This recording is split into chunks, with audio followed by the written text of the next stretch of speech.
كبسنا في البرطمان ده 4 كيلو ليمون، وده طريقه الليمون المكبس. اللي عايزه حد يجربه يدعي لتيتا. وشكرا لكم جميعا حبايبي، وما تنسوش اللايك وتشتركوا في القناه وتفعلوا الجرس. شكرا جاي لكم جميعا.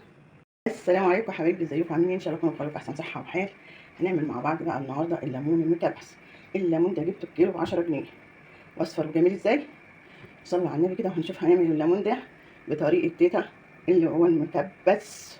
خليكم معايا كده نشوف هنعمله ازاي. كمان بقى الفلفل غسلته، وعشان لازم ننشفه من الميه خالص. نحطه على حاجه كده ينشف من الميه، ونقول هنعمل طريقه الليمون بتاعت تيتا الجميله اللي بتقعد من السنه للسنه 12 شهر معانا. شوفوا الفلفل ده المفروض يبقى فلفل رومي من الكبير الجميل ده، ما هوش فلفل بلدي بس احمر، الرومي الاحمر. فانا ما لقيتوش، فلقيت ده جبته هيبقى بديل للرومي. غسلته وحطيته كده ينشف من ميته خالص، وهنشوف مع بعض هنعمل فيه. تعالوا بقى نشوف الليمون بتاعنا بعد ما غلي 5 دقايق اخباره ايه. شايفين الليمونه بقى فتحه كده، عملت الفتحه دي اهي. غلي غليان 5 دقايق. هطفي عليه، سيبه في الميه بتاعته لحد ما تبرد خالص. الليمون بتاعنا بقى بدأ يبرد. شوفوا هي فتحه واحده بتتفتح.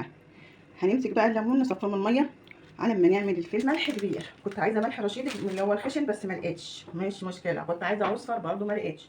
هنعمل ايه؟ اكيد هيبقى في حمو الفلفل ده شويه عن الروم.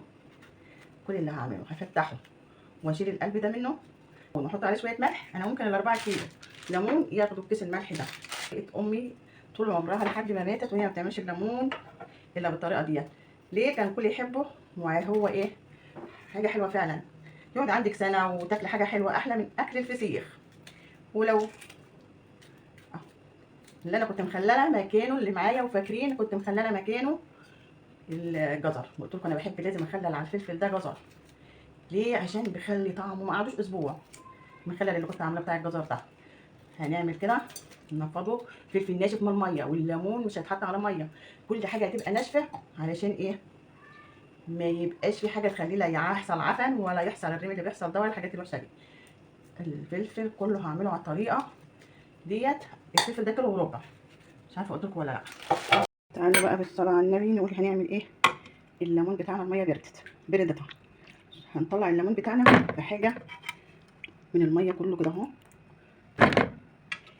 على اساس ان احنا ما نبلوش ميه عاديه، يبقى طلع من الميه المعقمه على الشغل على طول. خلاص كله. الفلفل بتاعي انا ما رضيتش ايه، لا ادق في العون ولا اعمله في الكبه. ليه؟ قلت اللي عاوز يكون حامي وهو دسم وحلو كده اقطعه حتت احسن، حتت صغيره كده. احط عليه الكيس الملح بتاعنا. الملح ده على 4 كيلو، والفلفل ده كيلو وربع على ايه، هيبقى برضه على 4 كيلو. سبت يعني ما يجيش معلقه، اما اقلب كده. نشلنا الليمون كله كده بس دفى، ما حطيناش عليه ميه ولا حاجه. وحطينا الملح على الفلفل، وهنحط عليهم حبه البركه شويه حلوين كده، ومعانا كمان كم شويه قرنفل بساط كده.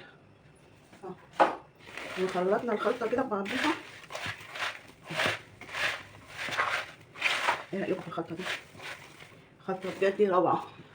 تعالوا نقول ليموننا جاهز وحاجتنا جاهزه، ونسمي الله كده، ونحط في البرطمان بتاعنا طبعا مغسول ومتعقم وناشف، كل حاجه ناشفه.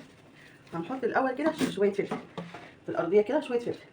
هنروح بقى عاملين ايه في الليمون طبعا شفتوا انتوا حته فيه فتحات من ناحيتها كده، ونروح منزلين حبه صغيرين كده من العصير بتاعه. شايفين؟ حبه صغيرين. ونروح عاملين غيره، ونحط فين؟ ونحط في البرطمان.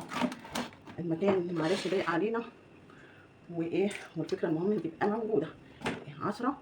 والليمون ما شاء الله عليه تسويته كده حلوه قوي، يعني كده ممكن يتاكل بعد شهر. بس في البرطمان كده اهو. ده هيقعد معاكي سنه، هيقعد معاكي رمضان، هيقعد معاكي فتره كبيره من الزمن. وهحط طبقه من الليمون وطبقه من الفلفل، وهضغط بايدي وهيبقى فيها ضغط اهو. الا تيتا، وعايزاكم تجربوه وتدعوا لي بجد. انا طبقه حلوه اهي. هنروح بقى حاطين، شوفوا الفلفل عمل ميه بسرعه ازاي اهو، عمل هو منه نفسه من الميه والملح اهو. هنروح حاطين طبقه تاني من ده كده اهو، ونروح كابسين بايدينا عليها كده، هنطلع بقيه ميته فيه كده. بصوا منظر الطبقه اهي،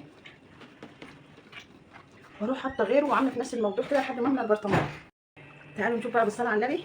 والله العظيم خد الليمون كله ال 4 كيلو، كنت عايزه اوفر شويه اعملهم المكدوس اللي طالع موضه ده بقى شوفوا ملوش لازمه، ده هيتبلع. ونشوفوا بالصلاه على النبي يا دوبك ملينا البرطمان. شايفين بكبس فيه ازاي؟ خد 4 كيلو والحته البرطمان المصغور ده. تعالوا قافل الفلفل اهو، هنخلي كيلو وربع فلفل، وهنحط عليه بقى كل حاجه الملح وكل اللي فايض ده شوفوا بكيس بقى هنغلفه عليه. وكده الليمون ده قعديه سنه سنه ونص، بعد شهر كلي منه. احلى واجمل طريقه ليمون تعمليها وتاكليها في حياتك. اجمل تسيب الفسيخ وتاكليه. الليمون ده الحاجه الوحيده اللي ولادي يطلبوه لازم اعمله يا جماعه، المخلل الوحيد. ايه رايكم في المنظر ده؟ تحفه طبعا. تحشريه مكانه كده او تعمليه عليه كده، يكتم كل الهواء اللي داخل البرطمان، وتتقفل قفل بقى جامد.